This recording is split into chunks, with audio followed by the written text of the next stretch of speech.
ಕರ್ತನಲ್ಲಿ ಪ್ರೀತಿಯ ಆಶ್ರಯ ಟಿವಿ ವೀಕ್ಷಕರೆಲ್ಲರಿಗೂ 7 ಸಭೆಗಳು ಈ ಕಾರ್ಯಕ್ರಮಕ್ಕೆ ನಿಮ್ಮನ್ನು ಆತ್ಮೀಯವಾಗಿ ಸ್ವಾಗತಿಸ್ತೇವೆ. ಪ್ರಿಯ ವೀಕ್ಷಕರೇ, ಕಳೆದ ಅನೇಕ ಸಂಚಿಕೆಗಳಲ್ಲಿ ಪ್ರಕಟಣೆ ಪುಸ್ತಕದಲ್ಲಿ ಬರೆಯಲ್ಪಟ್ಟಂಥ 7 ಸಭೆಗಳ ಕುರಿತಾದಂಥ ಈ ಕಲಿಯುವಿಕೆಯಲ್ಲಿ ನಾವು ಪುನಃ ನಿಮ್ಮೊಂದಿಗೆ ಬರಲಿದ್ದಕ್ಕೆ ಬಹಳ ಸಂತೋಷವುಳ್ಳವರಾಗಿದ್ದೇವೆ. ಕಳೆದ ಅನೇಕ ಸಂಚಿಕೆಗಳಿಂದ ನಾವು ಕಲಿತಾ ಇದ್ದೇವೆ. ನನ್ನನಿಸ್ತೇನೆ ಇದು ನಿಮಗೆ ಬಹಳ ಆಶೀರ್ವಾದಕರವಾಗಿದೆ ಎಂಬುದಾಗಿ. ಅನೇಕರು ತಮ್ಮ ಜೀವಿತವನ್ನು ಕ್ರಿಸ್ತನ ಕಡೆಗೆ ತಿರುಗಿಸುವುದಕ್ಕೂ ಇದು ಕಾರಣವಾಯಿತು ಎಂಬುದಾಗಿ ಸಹ ನಾವು ನೆನೆಸ್ಕೊಳ್ತಾ ಇದ್ದೇವೆ. ಇವತ್ತು ಕೂಡ ಕಲಿಯುವಿಕೆ ನಮ್ಮ ಮುಂದೆ ಇದೆ. 7 ಸಭೆಗಳ ಕುರಿತಾದ ಕಲಿಯುವಿಕೆಯಲ್ಲಿ ಪ್ರಕಟಣೆ 2ನೇ ಅಧ್ಯಾಯ 1ನೇ ವಾಕ್ಯದ ಪ್ರಕಾರವಾಗಿ ದೂತನು, ಅದರಲ್ಲಿ ದೂತನ ಬಗ್ಗೆ ಸೇವಕರು ಈಗಾಗಲೇ ಹೇಳಿದರು. ಒಂದು ಸಭಾಪಾಲಕ ಮತ್ತು 2ನೇದಾಗಿ ದೇವದೂತನ ಎಂಬುದಾಗಿ ಅರ್ಥ ಬರ್ತದೆ ಎಂಬುದಾಗಿ. ಹಾಗೆ ಕಳೆದ ಸಂಚಿಕೆಗಳಿಂದ ದೇವದೂತನ ಸೇವೆ ಕುರಿತಾಗಿ ಕಲಿತಿರುವಾಗ ಬಹಳಷ್ಟು ವಿಷಯಗಳನ್ನು ಕಲಿತಿದ್ದೇವೆ. ಇವತ್ತು ನಾವು ಸಹ ಅದನ್ನು ಕಲಿಯುವಿಕೆಯನ್ನು ಮುಂದುವರಿಸಲಿಕ್ಕೆ ಬಯಸ್ತೇವೆ. ನಮ್ಮದಲ್ಲಿ ಕಲಿಸಿಕೊಡುವುದಕ್ಕಾಗಿ ಆಶ್ರಯ ಟಿವಿಯಲ್ಲಿ ಹಿರಿಯ ಸೇವಕ DGM ಬೇತೇಲ್ ಸಭೆಯ ಹಿರಿಯ ಸೇವಕರು ಆಗಿರುವ ಹಾಗೂ ಆಶ್ರಯ ಟಿವಿಯ ಸಂಸ್ಥಾಪಕರಾಗಿರುವಂಥ ಪಾಸ್ಟರ್ ಸುನಿಲ್ ಜಾನ್ ಡಿಸೋಜ ಅವರಿದ್ದಾರೆ. ಅವರನ್ನು ಈ ಕಾರ್ಯಕ್ರಮಕ್ಕೆ ಯೇಸು ಕ್ರಿಸ್ತನ ನಾಮದಲ್ಲಿ ಆತ್ಮೀಯವಾಗಿ ನಾವು ಸ್ವಾಗತಿಸುವವರಾಗಿದ್ದೇವೆ. Pastor praise the lord. Pastor, ಕಳೆದ ಸಂಚಿಕೆಯಲ್ಲಿ ನೀವು ದೂತನ ಬಗ್ಗೆ ಹೇಳುವಾಗ ಅಂಧಕಾರದ ದೂತಗಳು ಅಥವಾ ಕೆಟ್ಟು ಹೋದಂಥ ದೂತಗಳು ಮತ್ತು ದೇವರ ದೂತರು ದೇವ ಸೇವಕರಿಗೆ, ದೇವ ಜನರಿಗೆ ಸೇವೆ ಮಾಡ್ತಾ ಇದ್ದಾರೆ. ಹಾಗೆ ದುರಾತ್ಮಗಳ ಕೆಟ್ಟತನಕ್ಕೆ ಕಾರಣವಾಗಿ ಕೆಟ್ಟ ಕಾರ್ಯಗಳನ್ನು ಒಂದು ಮನುಷ್ಯನುಂಟು ಮಾಡ್ತಾನೆ. ಅದರ ಬಗ್ಗೆ ನೀವು ವಿವಸ್ತರವಾಗಿ ತಿಳಿಸ್ತಿದ್ದೀರಾ? ಹೌದು, ನಾವು ಕಳೆದ ಸಂಚಿಕೆಯಲ್ಲಿ ಅಂದರೆ ಬಿದ್ದು ಹೋದ ಸೈತಾನನೊಂದಿಗೆ ನಿಂತಹ ಒಂದು ದೂತರು ಅದು ದುರಾತ್ಮಗಳಾಗಿ ಮಾರ್ಪಟ್ಟರು. ಇವತ್ತು ಮಂತ್ರವಾದಿಗಳ ಜೊತೆಯಲ್ಲಿ, ಮಾಟಗಾರರ ಜೊತೆಯಲ್ಲಿ ಸೇರಿ ಅವುಗಳು ಮತ್ತು ಬೇರೆ ಬೇರೆ ವಿಧವಾಗಿ ಜನರನ್ನು ಪಾಪಕ್ಕೆ ಪ್ರೇರೇಪಿಸಿ ನಾಶನಕ್ಕೆ ಒಂದು ನಡೆಸುವಂಥ ಒಂದು ದುರಾತ್ಮಗಳಾಗಿ ಕೆಲಸ ಮಾಡುವಂಥದ್ದನ್ನು ಲೋಕದಲ್ಲಿ ನಾವು ಕಾಣ್ತಾ ಇದ್ದೇವೆ. ಆದರೆ ಪ್ರತಿಯೊಂದು ದುರಾತ್ಮಕ್ಕೆ ಒಂದೊಂದು ಕೆಲಸವನ್ನು ಸೈತಾನ ಕೊಟ್ಟಿದ್ದಾನೆ. ಅದನ್ನು ಸರಿಯಾಗಿ ನಾವು ಅರ್ಥ ಮಾಡಿಕೊಳ್ಬೇಕು.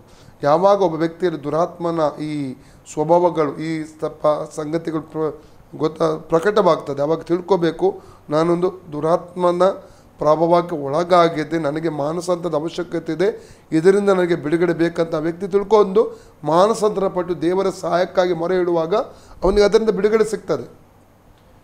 ಹಾಗೆ ನಾವು ಕಳೆದ ಸಂಚಿಕೆಯಲ್ಲಿ 7 ವಿಧವಾದ ದುರಾತ್ಮನ ಕ್ರಿಯೆಗಳ ಬಗ್ಗೆ ನಾವು ಧ್ಯಾನಿಸಿದ್ದೇವೆ. 8ನೇದಾಗಿ ನಾವು ಮುಂದಕ್ಕೆ ಇನ್ನೂ ನಾವು ಅದರ ಬಗ್ಗೆ ಕಲಿತಾ ಹೋಗುವುದಾದರೆ 8ನೇದಾಗಿ 1 ಪೂರ್ವಕಾಲ 21:1 ಓದೋದಾದರೆ, ದಾವೀದನು ಒಂದು ದಿವಸ ಏನು ಮಾಡ್ತಾನೆ ಅಂದರೆ, ಈ ತನ್ನ ಇಸ್ರೇಲ್ನ ಜನರ ಒಂದು ಕಾನಿಷ್ಮಾರಿ ಅಂದರೆ ಜನ ಲೆಕ್ಕಿಸುವಂಥ ಒಂದು ಕೆಲಸ ಮಾಡಲಿಕ್ಕೆ ಹೊರಡ್ತಾನೆ.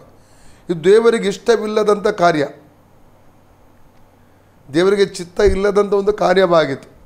ಇದನ್ನು ಯೋಬನು ತಿಳ್ಕೊಂಡು, ಅವನ ಸೇನಾಧಿಪತಿ ಯೋಬನು ತಿಳ್ಕೊಂಡು ಅವನು ಎಚ್ಚರಿಸಲಿಕ್ಕೆ ನೋಡ್ತಾನೆ.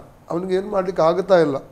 ಇದರ ನಿಮಿತ್ತವಾಗಿ ಎಷ್ಟೋ ಸಾವಿರ ಜನರು ಸಾಯುವಂಥದ್ದನ್ನು, ರೋಗದಲ್ಲಿ ಬಿದ್ದು ಸಾಯುವಂಥದ್ದನ್ನಲ್ಲಿ ನಾವು ಕಾಣ್ತೇವೆ. ನಿಮಿತ್ತವಾಗಿ ಅಂದರೆ ದೇವರ ಚಿತ್ತಕ್ಕೆ ವಿರುದ್ಧವಾಗಿ ನಡೆಸುವಂಥ ಒಂದು ಆತ್ಮ ಕೂಡ ಇದೆ ನಮ್ಮ ಜೀವಿತದಲ್ಲಿ. ಅದನ್ನು ಚೆನ್ನಾಗಿ ನಾವು ಅರ್ಥ ಮಾಡಿಕೊಳ್ಬೇಕು. ದೇವರ ಚಿತ್ತವನ್ನು ಹೇಗೆ ತಿಳ್ಕೊಳ್ತೇವೆ? ಇದು ವಾಕ್ಯದ ಮೂಲಕ. ನಮ್ಮ ಜೀವಿತದಲ್ಲಿ ನಾನು ಮಾಡುವಂಥ ಕೆಲಸ ದೇವರ ಚಿತ್ತವು, ಹೋಗುವಂಥ ಮಾರ್ಗ ದೇವರ ಚಿತ್ತವು, ನಾನು ಮಾಡುವಂಥ ವ್ಯಾಪಾರ ದೇವರ ಚಿತ್ತವು, ಮದುವೆಗೆ ಆಗುವಂಥ ಹುಡುಗ ಅಥವಾ ಹುಡುಗಿ ಅದು ದೇವರ ಚಿತ್ತವು. ಪ್ರತಿಯೊಂದು ಕಾರ್ಯಗಳಲ್ಲಿಯೂ ಕೂಡ ದೇವರ ಚಿತ್ತವನ್ನು ಅರಿತುಕೊಂಡು ಮುಂದುವರಿಯುವಾಗ ವ್ಯಕ್ತಿಗೆ ಏನಾಗ್ತದೆ? ಆಶೀರ್ವಾದ ಆಗುತ್ತದೆ. ನಾವು ದೇವರ ಚಿತ್ತಕ್ಕೆ ವಿರುದ್ಧವಾಗಿ ನಿಲ್ಲಬೇಕು, ದೇವರ ಚಿತ್ತಕ್ಕೆ ವಿರುದ್ಧವಾದದನ್ನೇ ಮಾಡಬೇಕಂತ ಸೈತಾನ ಏನು ಮಾಡ್ತಾನೆ? ದೇವರ ಚಿತ್ತಕ್ಕೆ ವಿರುದ್ಧವಾಗಿ ನಮ್ಮನ್ನು ಕೆಲಸ ಮಾಡುವ ಹಾಗೆ, ಕಾರ್ಯಗಳನ್ನು ಮಾಡುವ ಹಾಗೆ ಪ್ರೇರೇಪಣೆ ಕೊಡ್ತಾ ಇರ್ತಾನೆ.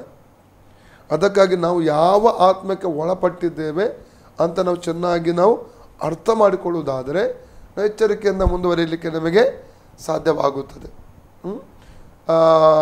ಒಂದು ಇಲ್ಲಿ ಯೋಬನು ಏನು ಮಾಡ್ತಾನೆ? ಯೋಬನಿಗೆ ಗೊತ್ತಾಗ್ತದೆ, ಅವನು ವಿವೇಚಿಸ್ತಾನೆ, ದೇವರ ಚಿತ್ತಕ್ಕೆ ವಿರುದ್ಧವಾಗಿ ಇದು ಕಾರ್ಯಗಳನ್ನು ದಾವೀದನು ಮಾಡ್ತಾ ಇದ್ದಾನೆ ಅಂತ ಅವನಿಗೆ ಗೊತ್ತಾಗ್ತದೆ. ಅದನ್ನು ನಾವು ನಮ್ಮ ಜೀವಿತದಲ್ಲಿ ಸರಿಯಾಗಿ ನಾವು ಅರ್ಥ ಮಾಡಿಕೊಳ್ಬೇಕು. ಮತ್ತು 9ನೇದಾಗಿ ಇನ್ನೊಂದು ಆತ್ಮದ ಬಗ್ಗೆ ನಾವು ತಿಳ್ಕೊಳ್ಬೇಕಾದ್ರೆ ಏಷ್ಯ 29:10 ಏಷ್ಯ 29:10 ನಿದ್ರೆಯನ್ನುಂಟು ಮಾಡುವಂಥ ಆತ್ಮ. ಇದು ಅನೇಕ ವಿಶ್ವಾಸಿಗಳಲ್ಲಿ ಕೆಲಸ ಮಾಡುವಂಥದ್ದನ್ನು ಇವತ್ತಿನ ದಿವಸ ನೋಡ್ತೇವೆ. ಅನೇಕರು ಆತ್ಮಿಕ ನಿದ್ರೆಯಲ್ಲಿದ್ದಾರೆ.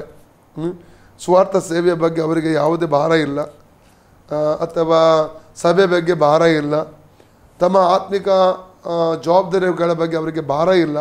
ಪ್ರಾರ್ಥನೆ ಮಾಡಬೇಕು, ವಾಕ್ಯ ಓದಬೇಕು, ಭಾನುವಾರ ಸಭೆಗೆ ಆರಾಧನೆಗೆ ಹೋಗಬೇಕು, ದೇವರ ಜನರ ಅನ್ಯೋನ್ಯತೆಯಲ್ಲಿ ಸೇರಬೇಕು. ಅನೇಕರಿಗೆ ಗೊತ್ತಿಲ್ಲ. ಇನ್ನು ಕೆಲವರು ಸಭೆಗೆ ಬಂದ ಕೂಡಲೇ ಅವ್ರ ನಿದ್ರೆ ಸ್ಟಾರ್ಟ್ ಆಗ್ತದೆ. ಗಂಟೆಗಟ್ಟಲೆ ಸಿನಿಮಾ ನೋಡ್ತಾರೆ. 3 ಗಂಟೆ ಒಂದು ಸಿನಿಮಾ ನೋಡಿದ್ರೆ ನಿದ್ರೆನೇ ಬರಲ್ಲ ಅವರಿಗೆ. ಇಂಟ್ರೆಸ್ಟಿಂಗ್ ಸೀನರಿ ಮಧ್ಯದಲ್ಲಿ ಏನಾದರೂ ಬೆಕ್ಕು ಅಡ್ಡ ಬಂತು, ಮಗು ಅಡ್ಡ ಬಂತು, ಯಾರೋ ಮಾತಾಡೋ ಎಷ್ಟು ಕೋಪ ಬಂದು ಬಿಡ್ತದೆ.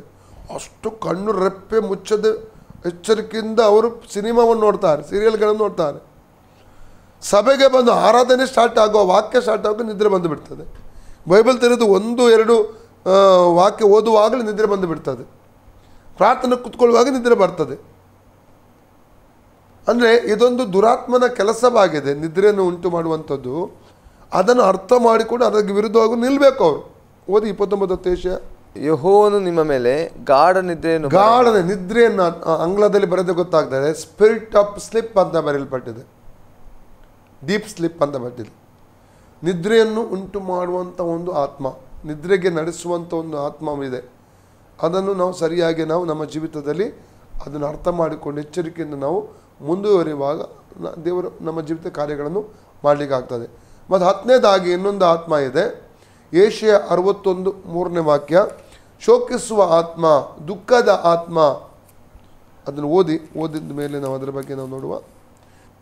ದುಃಖಿತರೆಲ್ಲರನ್ನು ಸಂತೈಸುವುದಕ್ಕೂ, ಚೀಯೋನಿನಲ್ಲಿ ಶೋಕಿಸಿದವರಿಗೆ ಬೂದಿಗೆ ಬದಲಾಗಿ ಶಿರೋಭೂಷಣ, ದುಃಖವಿದ್ದಲ್ಲಿ ಆನಂದ ತೈಲ, ಕುಂದಿದ ಮನಕ್ಕೆ ಪ್ರತಿಯಾಗಿ ಉತ್ಸಾಹ ಸ್ತೋತ್ರದ ವಸ್ತು. ಒಂದು ದುಃಖದ ಆತ್ಮ. ಇಲ್ಲಿ ಮೊದಲದಾಗಿ ನಾವು ನೋಡುವಂಥದ್ದು ಯಾವುದು? ದುಃಖವನ್ನು ಉಂಟು ಮಾಡುವಂಥ ಆತ್ಮ. ಇದು ಯಾವ ಆತ್ಮವಾಗಿ ನಮ್ಮ ಜೀವಿತದ ದುಃಖಗಳನ್ನು ತರುವಂಥದ್ದು, ನೋವುಗಳನ್ನು ತರುವಂಥದ್ದು. ಯಾವಾಗಲೂ ಕೆಲವು ದುಃಖದಲ್ಲೇ ಇರುವಂಥ, ನಿರಾಶೆಯಲ್ಲೇ ಇರುವಂಥದ್ದು. ಇನ್ನೊಂದು ಆಂಗ್ಲದಲ್ಲಿ ನಿರಾಶೆ, ಡಿಪ್ರೆಷನ್. Praise God. ಡಿಪ್ರೆಷನ್ ಆತ್ಮ ಎಂಬುದಾಗಿ ಹೇಳ್ಬೋದು. Praise God. ನಿರಾಶೆಯನ್ನು ತಂದು ಹಾಕುವಂಥದ್ದು. ನಮ್ಮ ಜೀವಿತದಲ್ಲಿ ದುಃಖಗಳನ್ನು, ನಿರಾಶೆಗಳನ್ನು ತಂದು ಹಾಕುವಂಥ ಒಂದು ಆತ್ಮ. ಇದು ಒಂದು ದುರಾತ್ಮನ ಕಾರ್ಯವಾಗಿದೆ. ಅನೇಕರು ಯಾವಾಗ ನಿರಾಶೆಯಲ್ಲೇ ಇರ್ತಾರೆ. ಅವರ ರಿಜೆಕ್ಷನ್ ಇರ್ತದೆ. ನನ್ನನ್ನು ಯಾರು ಪ್ರೀತಿ ಮಾಡಲ್ಲ, ನನ್ನನ್ನು ಯಾರು ಬಯಸುವುದಿಲ್ಲ, ನಾನು ತಿರಸ್ಕರಿಸಲ್ಪಟ್ಟವರು ಎಂಬ ಮನೋಭಾವನವರಲ್ಲಿರ್ತದೆ. ದುಃಖದಲ್ಲೇ ಇರುವಂಥದ್ದು ಯಾವಾಗಲೂ. ನಾನು ಯಾರಿಗೂ ಬೇಡವಾದವಳು, ಯಾರನ್ನು ಪ್ರೀತಿ ಮಾಡಲ್ಲ, ನನ್ನಲ್ಲಿ ವಿದ್ಯೆ ಇಲ್ಲ, ನನ್ನಲ್ಲಿ ಜ್ಞಾನ ಇಲ್ಲ, ನನ್ನಲ್ಲಿ ತಿಳುವಳಿಕೆ ಇಲ್ಲ, ನನ್ನಲ್ಲಿ ಹಣ ಇಲ್ಲ, ಕೆಲಸ ಇಲ್ಲ. ಯಾವಾಗಲೂ ನಿರಾಶೆಯಲ್ಲಿ, ದುಃಖದಲ್ಲಿರುವಂಥದ್ದು. ಈ ಒಂದು ದುಃಖದಲ್ಲೇ ನಿರಾಶೆಯಲ್ಲಿ ಇರಿಸುವಂಥ ಒಂದು ಆತ್ಮ. ಎರಡನೇದಾಗಿ ಅಲ್ಲಿ ಇದರ ಇನ್ನೊಂದು ಕ್ರಿಯೆ ಕುಗ್ಗಿಸುವಂಥದ್ದು. ಕುಂದಿದ ಆತ್ಮ, ಕುಂದಿಸುವಂಥದ್ದು. ಯಾವುದೇ ಒಂದು ಕ್ರಿಯೆಯ ಮೂಲಕ ಕುಗ್ಗಿಸುತ್ತಲೇ ಇರುವಂಥದ್ದು. ಯಾವಾಗಲೂ ಕೆಲವರು ಕುಗ್ಗಿದ ರೀತಿಯಲ್ಲೇ ಇರುವಂಥದ್ದು ನಾವು ನೋಡ್ತೇವೆ. ಇದು ರೋಗ ಅಲ್ಲ, ದುರಾತ್ಮನ ಕಾರ್ಯ ಇದು. ನಮ್ಮ ವಿಶ್ವಾಸದ ಮನೆ ಮಾನಸಿಕ ಅಸ್ವಸ್ಥರ ಪುನರ್ವಸತಿ ಕೇಂದ್ರದಲ್ಲಿ ರಸ್ತೆ ಬದಿಯಿಂದ ಅನೇಕ ಮಾನಸಿಕ ಅಸ್ವಸ್ಥರನ್ನು ಕರ್ಕೊಂಡು ಬರ್ತೇವೆ ನಾವು. ಅವ್ರು ಬರುವಾಗ ಇದೇ ರೀತಿಯಲ್ಲಿರ್ತಾರೆ. ಅನೇಕರು ಕುಗ್ಗಿರ್ತಾರೆ, ನಿರಾಶೆಯಲ್ಲಿರ್ತಾರೆ, ಅವರದೇ ಆದಂಥ ಒಂದು ಲೋಕದಲ್ಲಿರ್ತಾರೆ. ವೈದ್ಯಕೀಯ ಲೋಕದಲ್ಲಿ ಇದೊಂದು ರೋಗವಾಗಿರಬಹುದು. ಆತ್ಮಿಕವಾದಂಥ ವಿಚಾರದಲ್ಲಿ ಹೋಗುವಾಗ ನಾವು ಇದರ ಹಿಂದೆ ಒಂದು ದುರಾತ್ಮನ ಕಾರ್ಯ ಇದೆ. ಅದಕ್ಕೆ 10-15 ದಿವಸದಲ್ಲಿ ಅವರು ಸಂಪೂರ್ಣ ಸುಮ್ಮನೆ ಗುಣಮುಖನಾಗಿ ಗೆಲುವಲ್ಲಿರ್ತಾರೆ. ಆ ಮೆಮೊರಿ ಬರ್ತದೆ, ಮನೆ ಬಗ್ಗೆ ಮಾತಾಡ್ತಾರೆ, ಅವರ ಬಗ್ಗೆ ಹೇಳ್ತಾರೆ, ಕುಟುಂಬದ ವಿವರಣೆ ಕೊಡ್ತಾರೆ, ಕೆಲಸ ಮಾಡಲಿಕ್ಕೆ ಆರಂಭ ಮಾಡ್ತಾರೆ, ಆಟ ಆಡ್ತಾರೆ, ಅವರ ಜೀವಿತದಾಗ ಒಂದು ಬದಲಾವಣೆ ನೋಡ್ತಾರೆ. ಆ ಕುಗ್ಗಿದ ಅಲ್ಲಿ ಕಾರಣ ನಮ್ಮ DJ ಮೆಥ ಸಭೆಯಲ್ಲಿ ಯಾವಾಗಲೂ ಪ್ರಾರ್ಥನೆ ಇರ್ತದೆ. ಇಲ್ಲಿ ಪ್ರಾರ್ಥನೆ ವಾತಾವರಣ ಇರುವುದರಿಂದಾಗಿ ಈ ಆಟೋಮೆಟಿಕ್ ಆಗಿ ಅವರಲ್ಲಿ ಇರುವಂಥ ದುರಾತ್ಮ ಏನಾಗ್ತದೆ, ಬಿಟ್ಟು ಹೋಗ್ತದೆ. ಎಲ್ಲಿ ಬೆಳಕು ಬರ್ತದೆ ಅಲ್ಲಿರುವಂಥ ಕತ್ತಲೆ ಬೇಗನೆ ಓಡಿ ಹೋಗ್ತದೆ. ನಾವೀಗ ಒಂದು ಕೋಣೆಯಲ್ಲಿ ಕತ್ತಲೆ ಇದ್ದರೆ ಕತ್ತಲೆ ಓಡಿಸುವ ಅವಶ್ಯಕತೆ ಇಲ್ಲ. ಸ್ವಿಚ್ ಹಾಕಿದರೆ ಬೆಳಕು ಬಂದ ಕೂಡಲೇ ಕತ್ತಲೆ ಆಟೋಮೆಟಿಕ್ ಓಡಿ ಹೋಗ್ತದೆ. ಇವರಲ್ಲಿ ಇರುವಂಥ ದುರಾತ್ಮಗಳು ಹೋಗಬೇಕಾದ್ರೆ ನಾವು ಪ್ರಾರ್ಥನೆ ಮಾಡಿದರೆ ಸಾಕು. ಅಲ್ಲಿ ಆತ್ಮಿಕ ಅಟ್ಮಾಸ್ಫಿಯರ್, ಪವಿತ್ರಾತ್ಮನ ಚಲನೆ ಉಂಟಾಗ್ತದೆ, ದೂತರು ಹಿಡಿದು ಬರ್ತಾರೆ, ದೇವರ ಪ್ರಸನ್ನತೆ ಬರ್ತದೆ. ಆಟೋಮೆಟಿಕ್ ಆಗಿ ಈ ಕ್ರಿಯೆಗಳೆಲ್ಲ ಅಳಿದು ಹೋಗ್ತದೆ, ದುರಾತ್ಮಗಳು ಓಡಿ ಹೋಗ್ತದೆ. ಅದಕ್ಕೆ ಕುಂದಿದ ಆತ್ಮಕ್ಕೆ ಬದಲು ಎಂಬುದಾಗಿ, ಕುಂದಿದ ಆತ್ಮ, ಕುಂದಿಸುವಂಥದ್ದು, ಕುಗ್ಗಿಸುವಂಥದ್ದು, ಇದು ದುರಾತ್ಮನ ಕ್ರಿಯೆ ಎಂಬುದಾಗಿ ನಾವು ಚೆಂದ ತಿಳ್ಕೊಬೇಕು. ಕೆಲವರು ಈ ದುಃಖದ ಆತ್ಮ ಮತ್ತು ಕುಂದಿದ ಆತ್ಮಕ್ಕೆ ಒಳಪಟ್ಟು ಆತ್ಮಹತ್ಯೆಗೆ ಮುಂದಾಗುತ್ತಾರೆ. ಇನ್ನು ಕೆಲವರು ಮಾದಕ ವ್ಯಸನಿಗಳಾಗ್ತಾರೆ, ಮದ್ಯಪಾನಕ್ಕೆ ಗುಲಾಮರಾಗ್ತಾರೆ, ಅನೇಕ ತಪ್ಪಾದ ಸಂಗತಿಗಳಿಗೆ ಗುಲಾಮ ಆಗ್ತಾರೆ. ಕೆಲವರು ಈ ಜೂಜುಗಾರಿಕೆಗೆ ಒಳಗಾಗ್ತಾರೆ. ಎಲ್ಲ ಕ್ರಿಯೆಗಳು ಈ ಕುಂದಿದ ಆತ್ಮ, ದುಃಖದ ಆತ್ಮದಿಂದ ಆರಂಭವಾಗುವಂಥದ್ದು. ಅದನ್ನು ನಮ್ಮ ಜೀವಿತ ಗುರುತಿಸಿ ಅದರಿಂದ ಹೊರಗೆ ಬರಬೇಕು. ನನಗೊಂದು ಬಿಡುಗಡೆ ಬೇಕು ಅಂತ ನಮಗೆ ಗೊತ್ತಾಗಬೇಕು. ಎಲ್ಲವೂ ಸೈತಾನ ಮೇಲೆ ಹಾಕ್ಲಿಕ್ಕಾಗಲ್ಲ. ನಾವು ಯಾವಾಗ ಎಚ್ಚರವಾಗ್ತೇವೆ, ಅದನ್ನು ನಮ್ಮ ಬಿಡುಗಡೆ ಬೇಕು ಅಂತ ನಮಗೆ ಗೊತ್ತಾಗ್ತದೆ, ಅದಕ್ಕೆ ವಿರುದ್ಧವಾಗಿ ನಿಲ್ಲಲಿಕ್ಕೆ ನಮಗೆ ಆಗ್ತದೆ. ಮತ್ತು ಎಷ್ಟಾಯ್ತು? 9 ಆಯ್ತಾ? 10. 11ನೇದಾಗಿ, 11 ಆಯ್ತು ಅಂತ ಕಾಣ್ತದೆ. 12ನೇದಾಗಿ ನಾವು ನೋಡಬೇಕಾದ್ರೆ ಓಶಿಯನ ಪತ್ರಿಕೆಯಲ್ಲಿ 4ನೇ ಅಧ್ಯಾಯದ 12ನೇ ವಾಕ್ಯ ಓದಿ. ಅಲ್ಲಿ ನಾವು ನೋಡ್ತೇವೆ, ವ್ಯಭಿಚಾರದ ಆತ್ಮ. ನನ್ನ ಜನರು ತಮ್ಮ ಮರದ ತುಂಡನ್ನು ಪ್ರಶ್ನೆ ಕೇಳುತ್ತಾರೆ, ಅವರ ಕೋಲು ಅವರಿಗೆ ಅರ್ಹುವನ್ನು ಉಂಟು ಮಾಡುತ್ತದೆ, ವ್ಯಭಿಚಾರ ಗುಣವು ಅವರನ್ನು ಭ್ರಾಂತಿಗೊಳಿಸಿದೆ. 5-4 ಕೂಡ ಓದಿ. ಅವು ತಮ್ಮ ದೇವರ ಕಡೆಗೆ ತಿರುಗಿಕೊಳ್ಳಲು ಅವರ ದುಷ್ಕೃತ್ಯಗಳು ಬಿಡವು, ವ್ಯಭಿಚಾರ ಸ್ವಭಾವವು ಅವುಗಳಲ್ಲಿ ನೆಲೆಗೊಂಡಿದೆ. ಆಂಗ್ಲ ಭಾಷೆಯಲ್ಲಿ ಬರೆಯುವಾಗ ಸ್ಪಿರಿಟ್ ಆಫ್ ದ ಅಡಲ್ಟರಿ ಅಂತ ಬರೆಯಲ್ಪಟ್ಟಿದೆ, ವ್ಯಭಿಚಾರದ ಆತ್ಮ. ಈ ವ್ಯಭಿಚಾರದ ಆತ್ಮಕ್ಕೆ ಇದರಲ್ಲಿ ತುಂಬ ಡೀಪ್ ಇದೆ. ನಾವು ಕೆಲವು ಮಕ್ಕಳು ಈ ಚಿಕ್ಕ ಪ್ರಾಯದಲ್ಲಿ ಇಂಥ ಸಂಗತಿಗೆ ಒಳಪಡುವಂಥದ್ದು ನೋಡ್ತೇವೆ. ಕಾರಣ, ತಂದೆ ತಾಯಿಗಳ ಜೀವಿತದಲ್ಲಿ ಕೆಲವು ಸಲ ಏನು ಮಾಡ್ತಾರೆ, ಈ ಅಕ್ರಮ ಸಂಬಂಧ ಇಟ್ಟುಕೊಂಡು ಈ ವೇಶ್ಯರೊಟ್ಟಿಗೆ ಮಲಗುವಂಥದ್ದು, ಪರಪುರುಷರೊಂದಿಗೆ ಮಲಗುವಂಥದ್ದು, ಇಂಥ ಕೃತ್ಯಗಳನ್ನು ಮಾಡುವಂಥ ತಂದೆ ತಾಯಿಗಳು ಕೊನೆಗೆ ಅವರೇನು ಮಾಡ್ತಾರೆ, ಬೇರೆ ಪುರುಷನೊಟ್ಟಿಗೆ ಮಲಗಿ ತನ್ನ ಗಂಡನೊಟ್ಟಿಗೆ ಅವರು ಲೈಂಗಿಕ ಸಂಬಂಧವನ್ನು ಅವರು ಆರಂಭಿಸ್ತಾರೆ. ಅಥವಾ ಬೇರೆ ಸ್ತ್ರೀಯೊಟ್ಟಿಗೆ ಮಲಗಿ ತಮ್ಮ ಇವರೊಟ್ಟಿಗೆ ಹೆಂಡತಿಯೊಟ್ಟಿಗೆ ಲೈಂಗಿಕ ಸಂಬಂಧವನ್ನು ಅವರು ಮುಂದುವರಿಸ್ತಾರೆ. ಆ ಬೀಜ ಅದಿರ್ತದೆ. ಯಾವ ಬೀಜ? ಅದು ವ್ಯಭಿಚಾರದ ಬೀಜ. ಹೆಂಡತಿಯಲ್ಲಿ ಅದು ಏನಾಗ್ತದೆ, ವರ್ಗಾವಣೆ ಆಗ್ತದೆ, ಗಂಡನಲ್ಲಿ ವರ್ಗಾವಣೆ ಆಗ್ತದೆ. ಹಾಗಾದರೆ ಅದು ಅವರಿಗೆ ಮಕ್ಕಳು ಹುಡ್ತಾರೆ. ಮಕ್ಕಳಲ್ಲಿ ಆ ಬೀಜ ಏನಾಗ್ತದೆ, ಬೆಳೆದು. ಅದಕ್ಕೋಸ್ಕರ ತಂದೆ ತಾಯಿಗಳು ತುಂಬ ಮತ್ತೆ ಮಕ್ಕಳು ಬೆಳೆದು ಬರುವಾಗ ಅವರು ಹುಡುಗಿಯರಿಂದ ಹೋಗೋದು, ಹುಡುಗರಿಂದ ಹೋಗೋದು, ತಪ್ಪು ಕೆಲಸ ಮಾಡೋದು, ಈ ಇಂಟರ್ನೆಟ್ಗಳ ತಪ್ಪಾದ ವೀಕ್ಷಿಸುವಂಥದ್ದು, ಅವರು ಹಾಳಾಗುವಂಥದ್ದು ತಂದೆ ಚಚ್ಚಿಕೊಳ್ತಾರೆ, ಅಳ್ತಾರೆ. ತಂದೆ ತಾಯಿಗಳು ತುಂಬ ಜಾಗ್ರತೆ ವಹಿಸಬೇಕು. ವ್ಯಭಿಚಾರದ ಆತ್ಮ ಇವತ್ತು ಲೋಕದಲ್ಲಿ, ನಾನು ಲೋಕದಲ್ಲಿ ಬಿಡಿ, ಲೋಕದಲ್ಲಿ ಹೇಗೂ ಇದೆ, ಅದು ದೇವರ ಸಭೆ ಒಳಗಡೆ ಇವತ್ತು ಪ್ರವೇಶ ಮಾಡಿದೆ. ಎಷ್ಟೋ ವಿವಾಹ ವಿಚ್ಛೇದನಗಳನ್ನು ಇವತ್ತು ನಾವು ನೋಡ್ತಾ ಇದ್ದೇವೆ. ನಾವು ಡೈವರ್ಸ್ಗಳನ್ನು ನಾವು ನೋಡ್ತಾ ಇದ್ದೇವೆ ಕುಟುಂಬಗಳಲ್ಲಿ. ಡೈವರ್ಸನ್ನು ದೇವರು ಹಾಗೆ ಮಾಡ್ತಾನೆ, ವಿವಾಹ ವಿಚ್ಛೇದನವನ್ನು ದೇವರು ಹಾಗೆ ಮಾಡ್ತಾನೆ. ಮಲಾಕಿಯ ನಾವು ಅದು ಓದೋದು ಬೇಡ, 2ನೇ ಅಧ್ಯಾಯದ 10ರಿಂದ 14, 15ನೇ ವಾಕ್ಯದಲ್ಲಿ ಓದೋದಾದರೆ ಈ ವಿವಾಹ ವಿಚ್ಛೇದನ ದೇವರು ಹಾಗೆ ಮಾಡ್ತಾನಂತೆ. ಪತ್ನಿ ತ್ಯಾಗವನ್ನು ದೇವರು ಇಷ್ಟ ಇಲ್ಲದ ಕಾರ್ಯ ಡೈವರ್ಸ್ ಎಂಬುವಂಥದ್ದು. ಮತ್ತೆ 19:6ನೇ ವಾಕ್ಯ ಏನಿರ್ತದೆ, ದೇವರು ಕೂಡಿಸಿದ್ದನ್ನು ಮನುಷ್ಯನು ಅಗಲಿಸದಿರಲಿ ಅಂತ ದೇವರು ವಾಕ್ಯ ಹೇಳಿದ್ದಾನೆ. ಕುಟುಂಬದಲ್ಲಿ ಸಮಾಧಾನ ಇಲ್ಲ ಇವತ್ತು. ಕಾರಣ ಏನು? ಇದೇ ವ್ಯಭಿಚಾರದ ಕೆಲವು ಸಂಗತಿಗಳು. ಈ ಆತ್ಮಕ್ಕೆ ವಿರುದ್ಧ ನಾವು ನಿಲ್ಲಬೇಕು. ಯಾಕಂದರೆ ಇಬ್ರಿಯ 13:3-4 ವಾಕ್ಯ ಏನಿರ್ತದೆ, ದಾಂಪತ್ಯವು ಮಾನ್ಯವಾದದ್ದನ್ನು ನಡೆಸಬೇಕು, ಜಾರರಿಗೆ ವ್ಯಭಿಚಾರಿಗಳಿಗೂ ದೇವರು ನ್ಯಾಯ ತೀರಿಸುತ್ತಾನೆ. ಸ್ಪಷ್ಟವಾಗಿ ಅಲ್ಲಿ ಬರೆಯಲ್ಪಟ್ಟಿದೆ. ವ್ಯಭಿಚಾರ ಒಂದು ದುರಾತ್ಮನಿಂದ ಆರಂಭಿಸಲ್ಪಡುವ ಕೆಲಸವಾಗಿದೆ. ನಾವು ಅದಕ್ಕೆ ಅವಕಾಶ ಕೊಡುವಾಗ ಅದು ನಮ್ಮಲ್ಲಿ ಬೆಳೆದು ಬರ್ತದೆ. ಆ ಪಾಪ ಬೆಳೆದು ಬಂದು ಕೊನೆಗೆ ನಾಶ, ನೋವುಗಳನ್ನು ಉಂಟು ಮಾಡ್ತದೆ. ಅದಕ್ಕೆ ನೋಡಿ, ನಾನು 5:12ನೇ ವಾಕ್ಯದಿಂದ ಓದಿ. ಅಯ್ಯೋ, ನಾನು ಸದುಪದೇಶವನ್ನು ಎಷ್ಟೋ ದ್ವೇಷಿಸಿದೆ, ನನ್ನ ಹೃದಯವು ಬುದ್ಧಿವಾದವನ್ನು ಎಷ್ಟು ತಾತ್ಸಾರ ಮಾಡಿತು, ನನ್ನ ಬೋಧಕರ ಮಾತನ್ನು ಕೇಳದೆ ಹೋದೆನಲ್ಲ, ನನ್ನ ಉಪದೇಶಕರ ಕಡೆಗೆ ಕಿವಿಗೊಡಲಿಲ್ಲವಲ್ಲ. ನಾನು ಮಹಾಜನರ ಸಭೆಯ ನಡುವೆ ಎಲ್ಲ ಕೀಡಿಗೂ ಸಿಕ್ಕಿಕೊಳ್ಳುವ ಹಾಗೆ ಆದೆನು ಎಂದುಕೊಳ್ಳು. ನಾವು ಏನು ಮಾಡ್ತೇವೆ? ರಹಸ್ಯವಾಗಿ ಮಾಡ್ತೇವೆ, ಕೊನೆಯದು ಬಹಿರಂಗಿಸಲ್ಪಡುತ್ತದೆ. ಎಷ್ಟೋ ಜನರು ಏನು ಮಾಡ್ತಾರೆ, ಈ ಮೆಸೇಜ್ ಸೆಂಟರ್ಗಳ ಬಗ್ಗೆ ನಾನು ಕೇಳಲ್ಪಟ್ಟಿದ್ದೇನೆ. ಮಸಾಜ್ ಮಾಡ್ತಾರಲ್ಲ ಈ ಸೆಂಟರ್ಗಳು ಎಲ್ಲವಲ್ಲ. ಕೆಲವೊಂದು ಮೆಸೇಜ್ ಸೆಂಟರ್ಗಳಲ್ಲಿ ಆ್ಯಕ್ಚುಲಿ ಹೊರಗಡೆ ಬೋರ್ಡ್ ಮಾತ್ರ ಇರ್ತದೆ ಮೆಸೇಜ್ ಸೆಂಟರ್ ಎಂಬುದಾಗಿ, ಒಳಗಡೆ ಈ ವೈಶ್ಯವಾಟಿಕೆಗಳು ನಡೀತದಂತೆ. ಈಗ ನಾವು ಕೆಲವು ಕಡೆ ಪೇಪರ್ಗಳಲ್ಲಿ, ನ್ಯೂಸ್ ಪೇಪರ್ಗಳಲ್ಲಿ, ಟಿ ವಿ ಮಾಧ್ಯಮಗಳಲ್ಲಿ ನಮ್ಮ ಈ ರಾಜ್ಯದಲ್ಲಿ ನಾವು ಕೇಳಲ್ಪಟ್ಟಿದ್ದೇವೆ, ಟಿ ವಿಗಳಲ್ಲಿ ನೋಡಿದ್ದೇವೆ. ಇದರಲ್ಲಿ ಎಲ್ಲ ವ್ಯಭಿಚಾರ ಪಾಪಗಳನ್ನು ಮಾಡುವಾಗ ಹಿಡಿಯಲ್ಪಡುವಾಗ ಯಾರು ಹಿಡಿಯಲ್ಪಡ್ತಾರೆ? ಗಣ್ಯ ವ್ಯಕ್ತಿಗಳು, ಕುಟುಂಬ ಇರುವವರು. ಏನಾಗ್ತದೆ, ಅವರ ಈ ಮರ್ಯಾದೆ ಎಲ್ಲಿ ಹೋಯ್ತು ಅವರದು? ಕೆಲವು ಲಾಡ್ಜ್ಗಳಲ್ಲಿ, ಕೆಲವು ಹೋಟೆಲ್ಗಳಲ್ಲಿ ಇಂಥ ಕೆಲಸಗಳನ್ನು ಮಾಡಿ ಪೊಲೀಸರನ್ನು ಹಿಡಿಯುವಾಗ ಅವ್ರ ಮರ್ಯಾದೆಲ್ಲ ಹೋಗ್ತದೆ. ಸದುಪದೇಶವನ್ನು ಹಾಗೆ ಮಾಡುವಂಥ ಜನರು ಒಂದು ದಿವಸ ಸಿಕ್ಕಾಕ್ಕೊಳ್ಳುವಾಗ, ಅದು ರೋಗಗಳು ಅವರಿಗೆ ಬರುವಾಗ ಅವ್ರ ಮರ್ಯಾದೆ ಎಲ್ಲಿಗೆ ಹೋಗ್ತದೆ? ಅವರಿಗೆ ಹೆಂಡತಿ ಮರ್ಯಾದೆ ಕೊಡ್ತಾಳ? ಗಂಡ ಮರ್ಯಾದೆ ಕೊಡ್ತಾನ? ಮಕ್ಕಳು ಮರ್ಯಾದೆ ಕೊಡ್ತಾರ? ತಂದೆ ತಾಯಿ ಮರ್ಯಾದೆ ಕೊಡ್ತಾರೆ? ಇನ್ನು ಸಮಾಜ ಅವರಿಗೆ ಮರ್ಯಾದೆ ಕೊಡೋದಿಲ್ಲ. ದುಃಖ ವೇದನೆಯಲ್ಲಿ ಅವರು ಕಳೆಯಬೇಕು. ಅದಕ್ಕೆ ಬದಲು ಜಾಗ್ರತೆ ವಹಿಸಬೇಕು.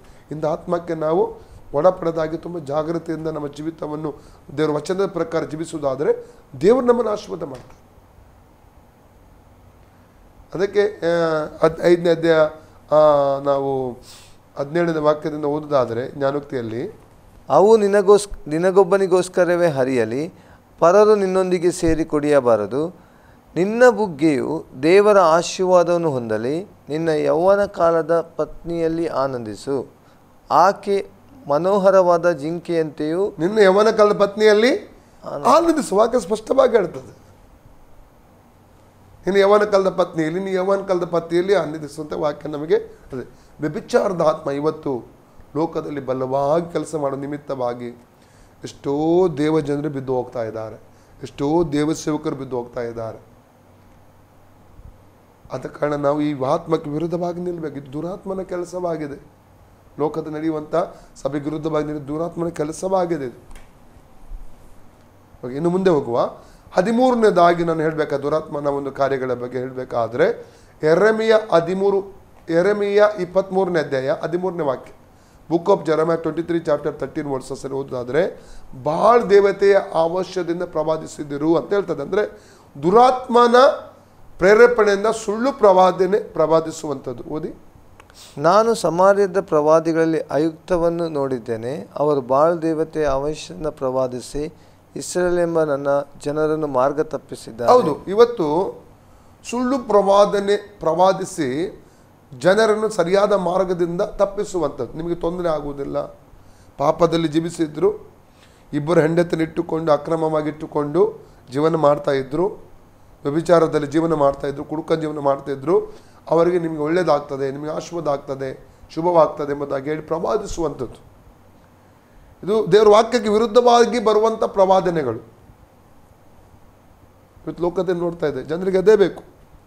ವಾಕ್ಯ ಹೇಳ್ತದೆ 2 ತಿಮೋಥೆಯ 4ನೇ ಅಧ್ಯಾಯದಲ್ಲಿ ನಾವು 2, 3, 4, 5 ವಾಕ್ಯ ಓದುವಾಗ, ಕೊನೆಯ ದಿವಸಗಳಲ್ಲಿ ಅಂತೆ ಜನರು ತೀಟೆ ಕಿವಿಗಳುಳ್ಳವರಾಗಿ ತಮಗೆ ಬೇಕಾದ ಉಪದೇಶ ಇಟ್ಟುಕೊಳ್ತಾರೆ. ಅಂದರೆ ಖಂಡಿಸು, ಗದರಿಸು, ಎಚ್ಚರಿಸು ಅಂತ ಅಲ್ಲಿ ತಿಮೋಥೆಯನಿಗೆ ಪೌಲನು ಎಚ್ಚರಿಸ್ತಿದ್ದಾನೆ. ತಮಗೆ ಬೇಕಾದ ಉಪದೇಶ ಇಟ್ಟುಕೊಳ್ಳಿ. ವಾಕ್ಯವನ್ನು ಖಂಡಿಸು, ಗದರಿಸು, ಎಚ್ಚರಿಸು. ಯಾಕಂದರೆ ಜನರು ಸ್ವಸ್ಥ ಬೋಧನೆಯನ್ನು ಸಹಿಸಲಾರದ ಕಾಲು ಬರುತ್ತದೆ. ಅದರಲ್ಲಿ ಅವರು ತೀಟೆ ಕಿವಿಗಳುಳ್ಳವರಾಗಿ ತಮ್ಮ ದುರಾಶೆಗಳಿಗೆ ಅನುಕೂಲರಾದ ಅನೇಕ ಉಪದೇಶಕರನ್ನು ಇಟ್ಟುಕೊಳ್ಳುವರು. ಅವರು ಸತ್ಯ ಬೋಧನೆಗೆ ಕಿವಿಗೊಡದೆ ಕಲ್ಪನಾ ಕಥೆಗಳನ್ನು ಕೇಳುವುದಕ್ಕೆ ಹೋಗುವರು. ಆದರೆ ನೀನು ಎಲ್ಲ ವಿಷಯಗಳಲ್ಲಿ ಸ್ವಸ್ಥನಾಗಿರು, ಶ್ರಮೆಯನ್ನು ತಾಳಿಕೊ, ಸೌವಾರ್ತಿಕನ ಕೆಲಸವನ್ನು ಮಾಡು, ನಿನಗೆ ನೇಮಿಸಿರುವ ಸೇವೆಯನ್ನು ಲೋಪವಿಲ್ಲದೆ ನಡೆಸು. Praise God. ಸುಳ್ಳು ಪ್ರವಾದನೆಗಳು ಇವತ್ತು ದೇವಜನರನ್ನು, ಸಭೆಯನ್ನು ದಾರಿ ತಪ್ಪಿಸುವಂಥದ್ದನ್ನು ಅಲ್ಲಿ ನಾವು ಕಾಣ್ತಾ ಇದ್ದೇವೆ. ಅದಕ್ಕೆ 1 ತೆಸಲೋನಿಕ 5:19 ಹೇಳ್ತದೆ, ಪ್ರವಾದನೆಗಳನ್ನು ಹಿನೇಸಬೇಡಿ, ಅದನ್ನು ಆದರೆ ಒಳ್ಳೆಯದನ್ನೇ ನೀವು ಏನು ಮಾಡಿ ಅದನ್ನು ಭದ್ರವಾಗಿಟ್ಟುಕೊಳ್ಳಿ. ಒಳ್ಳೆಯದನ್ನು ಏನು ಮಾಡಬೇಕು? ನಾವು ಒಳ್ಳೆಯ ಪ್ರವಾದನೆಯನ್ನು ವಿವೇಚನೆ ಮಾಡಿ, ವಾಕ್ಯದ ಮೂಲಕ ಪರೀಕ್ಷೆ ಮಾಡಿ, ದೇವರಾತ್ಮನ ಮೂಲಕ ಅದನ್ನು ಭದ್ರವಾಗಿಟ್ಕೊಳ್ಬೇಕು. ಅದನ್ನು ಬೇಡವನ್ನಬಾರ್ದು, ಅದು ಅಲ್ಲಗಳೆಯಬಾರ್ದು. ಅದನ್ನು ಒಳ್ಳೆಯದನ್ನು ಮಾತ್ರ ನಾವೇನು ಮಾಡಬೇಕು? ಹಿಡ್ಕೋಬೇಕು. ಸುಳ್ಳು ಪ್ರವಾದನೆ ಹೇಳುವಂಥ ದುರಾತ್ಮವನ್ನು ಕೂಡ ಇಲ್ಲಿ ನಾವು ಕಾಣಲಿಕ್ಕೆ ನಮಗೆ ಸಾಧ್ಯ.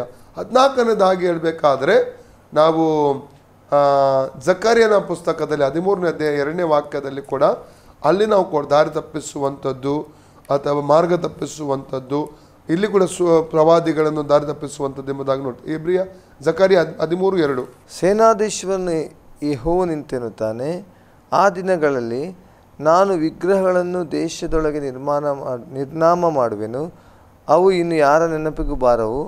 ಅಲ್ಲದೆ ಪ್ರವಾದಿಗಳನ್ನು ದುರಾತ್ಮವನ್ನು ದೇಶದೊಳಗೆ ತೊಲಗಿಸಿ ಬಿಡುವೆನು. ನೋಡಿ, ಒಂದು ವಿಗ್ರಹಾರಾಧನೆಗೆ ಪ್ರೇರೇಪಿಸುವಂಥ ಒಂದು ಆತ್ಮ, ನನಗೆ ಪ್ರವಾದಿಗಳನ್ನು ದಾರಿ ತಪ್ಪಿಸುವಂಥ ಆತ್ಮ. ಎರಡು ವಿಧವಾದ ವಿಷಯಗಳನ್ನು ಇಲ್ಲಿ ನಾವು ಕಾಣ್ತೇವೆ. ವಿಗ್ರಹಾರಾಧನೆಗೆ ಪ್ರೇರೇಪಿಸುವ ನಮ್ಮ ದೇವರು, ನಮ್ಮನ್ನು ಉಂಟು ಮಾಡಿದ ದೇವರು ಆತನು ಜೀವವುಳ್ಳವನು. ಯೋನ 4:24 ಪ್ರಕಾರ ನಮ್ಮ ದೇವರು ಆತ್ಮಸ್ವರೂಪನಾಗಿದ್ದಾನೆ. ಆತನ ಹೇಗೆ ಆರಾಧಿಸಬೇಕು? ಆತ್ಮದಿಂದಲೂ ಸತ್ಯದಿಂದಲೂ ಆರಾಧಿಸಬೇಕೆಂಬುದಾಗಿ ನಾವು ನೋಡ್ತಾ ಇದ್ದೇವೆ. ಆತ್ಮಸ್ವರೂಪನು, ಆತನ ವ್ಯಕ್ತಿತ್ವ ಇದೆ ನಮ್ಮ ಹಾಗೆ, ಆದರೆ ಅವನಿಗೇನಿಲ್ಲ, ಒಂದು ರೂಪ ಇಲ್ಲ. ವ್ಯಕ್ತಿತ್ವ ಇದ್ದರೂ ಕೂಡ ಮನುಷ್ಯಕವಾದ ಕೆಲವು ರೂಪಗಳನ್ನು ಕೊಟ್ಟು ಇವತ್ತು ವಿಗ್ರಹಾರಾಧನೆ ಮಾಡುವಂಥದ್ದು ನೋಡು. ವಿಗ್ರಹಾರಾಧನೆಗೆ ಪ್ರೇರೇಪಿಸುವಂಥದ್ದು ಏನಾಗಿದೆ? ಒಂದು ಆತ್ಮವಾಗಿದೆ, ದುರಾತ್ಮನ ಕಾರ್ಯ. ಯಾರೆಲ್ಲ ಯೇಸು ಸ್ವಾಮಿ ದೇವರು ವಿಗ್ರಹ ಎಂಬುದಾಗಿ ಯಾರೆಲ್ಲ ಆರಾಧಿಸ್ತಾರೋ, ವಿಗ್ರಹಾರಾಧನೆ ಮಾಡ್ತಾರೋ, ಆ ಮಹಿಮೆ ದೇವರಿಗೆ ಹೋಗಲ್ಲ, ಯೇಸುವಿಗೆ ಹೋಗಲ್ಲ, ದುರಾತ್ಮಗಳಿಗೆ ಹೋಗ್ತಾರೆ. ಈ ಭೂಮಿ ಮತ್ತು ಆಕಾಶ ಉಂಟು ಮಾಡಿದ ದೇವರು ಆತ್ಮಸ್ವರೂಪನು, ಅವನೊಂದು ವಿಗ್ರಹ ಅಲ್ಲ. ನಮ್ಮ ಕೈಯಿಂದ ವಿಗ್ರಹವನ್ನು ಮಾಡಿ ಅದನ್ನು ನಮ್ಮ ದೇವರಿಂದ ಆರಾಧನೆ ಮಾಡಲಿಕ್ಕೆ ಆಗಲ್ಲ ಅಂತ 2ನೇ ಆಜ್ಞೆಯಲ್ಲಿ ನಾವು ನೋಡ್ತೇವೆ. ವಿಮೋಚನೆ 24ನೇ ವಾಕ್ಯದಲ್ಲಿ. ಎರಡನೇದಾಗಿ ಪ್ರವಾದಿಗಳನ್ನು ದಾರಿ ತಪ್ಪಿಸುವಂಥ ಒಂದು ಆತ್ಮ, ಅದು ದುರಾತ್ಮನ ಕ್ರಿಯೆ ಆಗಿದೆ. ಪ್ರವಾದಿಗಳನ್ನು ದಾರಿ ತಪ್ಪಿಸುವಂಥದ್ದು ಅಂಥ ಒಂದು ದುರಾತ್ಮ ಇದೆ. ಇವತ್ತು ಅನೇಕ ಪ್ರವಾದಿಗಳು ಬೇರೆ ರೀತಿಯಲ್ಲಿ ದಾರಿ ತಪ್ಪಿಸುವಂಥ ದುರಾತ್ಮನ ಕೆಲಸ ನೋಡಿ. ಒಂದು ಹಣದಾಶೆಯ ಮೂಲಕ ಆಗಿರ್ಬೋದು, ಹೆಮ್ಮೆ ಬರೋದರ ಮೂಲಕ ಆಗಿರ್ಬೋದು, ಬೇರೆ ಬೇರೆ ಪಾಪಕ್ಕೆ ಪ್ರೇರೇಪಿಸುವುದರ ಮೂಲಕ ಆಗಿರ್ಬೋದು. ಅಂದರೆ ದೃಷ್ಟಿಕೋನ ಬದಲಾಗುವಾಗ, ನಮ್ಮ ದರ್ಶನಗಳು ಬದಲಾಗುವಾಗ ದಾರಿ ತಪ್ಪುವಂಥ ಒಂದು ಸಂಗತಿಗಳು ಅವರ ಜೀವಿತ ನಡೀತದೆ. ಇಲ್ಲಿ ಹಡವಳಿಕೆ 14 ವಿಷಯಗಳನ್ನು ದುರಾತ್ಮನಿಗೆ ಸಂಬಂಧವಾದ ಕೆಲಸಗಳನ್ನು ನೋಡಿದ್ದೇವೆ. ಇನ್ನೂ ತುಂಬ ಉಂಟು, ಕೆಲವೊಂದನ್ನು ಮಾತ್ರ ಪಟ್ಟಿ ಮಾಡಿದ್ದೇನೆ ನಾನು. ಹೊಸ ನೆಕ್ಸ್ಟ್ ಬರುವ ಸಂಚಿಕೆಯಲ್ಲಿ ಈ ದುರಾತ್ಮನ ಕೆಲವು ಕಾರ್ಯಗಳು, ಈ ಹೊಸ ಒಡಂಬಡಿಕೆ ಏನೆಲ್ಲ ಇದೆ ಎಂಬ ಕೆಲವೊಂದು ನಾವು ಧ್ಯಾನ ಮಾಡಲಿಕ್ಕೆ ನಾವು ಇನ್ನೊಂದು ಸಂಚಿಕೆಯಲ್ಲಿ ಹೋಗ್ತೇವೆ. ನಾವು ಪ್ರಿಯ ವೀಕ್ಷಕರೇ, ಬಹಳಷ್ಟು ವಿಚಾರಗಳನ್ನು ನಾವು ಇವತ್ತಿನ ಕಾರ್ಯಕ್ರಮದಲ್ಲಿ ನಾವು ನೋಡಿಕೊಂಡೆವು, ಕಲ್ತ್ಕೊಂಡೆವು. ನಿಜವಾಗಿ ಹೇಗೆ ಜನರು ದಾರಿ ತಪ್ತಾರೆ ಅಥವಾ ಕೆಟ್ಟತನಕ್ಕೆ ಬೀಳ್ತಾರೆ ಎಂಬುದಾಗಿ ಸೇವಕರು ಹೇಳುವಾಗ, ದುರಾತ್ಮನ ಪ್ರೇರಣೆಯಿಂದ, ದುರಾತ್ಮನ ಒತ್ತಡಕ್ಕೆ ಒಳಗಾಗಿ, ಪ್ರಭಾವಕ್ಕೆ ಒಳಗಾಗಿ ತಪ್ಪಾದ ಕಾರ್ಯಗಳಿಗೆ, ತಪ್ಪಾದಂಥ ಕೆಟ್ಟತನಕ್ಕೆ ನಡೆಯುವುದನ್ನು ನಾವು ನೋಡಲಿಕ್ಕೆ ಸಾಧ್ಯವಾಯಿತು. ನಾನು ಅನ್ನಿಸ್ತೇನೆ ಇವತ್ತಿನ ಕಾರ್ಯಕ್ರಮ ನೀವು ತಿಳ್ಕೊಂಡ್ರೆ, ಒಂದು ವೇಳೆ ತಿಳ್ಕೊಂಡು ನೀವು ಮಾನಸಾಂತರ ಪಡೆದರೆ ಅಂಥ ಎಲ್ಲ ಸಂಗತಿಗಳನ್ನು ಬಿಡುಗಡೆ ಹೊಂದಲಿಕ್ಕೆ ಸಾಧ್ಯವಾಗ್ತದೆ. ಕರ್ತನ ಕಡೆಗೆ ತಿರುಗಿಕೊಳ್ಳ್ರಿ ಎಂಬುದಾಗಿ ಹೇಳುತ್ತಾ ಇವತ್ತಿನ ಕಾರ್ಯಕ್ರಮ ನಾವು ಮುಗಿಸಲಿಕ್ಕೆ ಬಯಸ್ತೇವೆ. ನಮ್ಮದಲ್ಲಿ ಆಶ್ರಯ ಟಿವಿಯಲ್ಲಿ ಬಂದು ವಿಸ್ತಾರವಾಗಿ 7 ಸಭೆಗಳ ಕುರಿತಾದಂಥ ವಿಷಯದಲ್ಲಿ ದುರಾತ್ಮನ ಕಾರ್ಯಗಳ ಕುರಿತಾಗಿ ತಿಳಿಯಪಡಿಸಿದಂಥ ದೇವಸೇವಕರಿಗೆ ಆಶ್ರಯ ಟಿವಿ ಪರವಾದಂಥ ವಂದನೆಗಳು. Pastor praise the lord. ಇದನ್ನು ಮುಂದಿನ ಸಂಚಿಕೆಯಲ್ಲಿ ಕೂಡ ಮುಂದುವರಿಸಲಿಕ್ಕೆ ಬಯಸ್ತೇವೆ. ಅಲ್ಲಿಯವರೆಗೆ ತಪ್ಪದೆ ನಿಮ್ಮ ನೆಚ್ಚಿನ ಆಶ್ರಯ ಟಿವಿಯನ್ನು ವೀಕ್ಷಿಸಿ. ವಂದನೆಗಳು.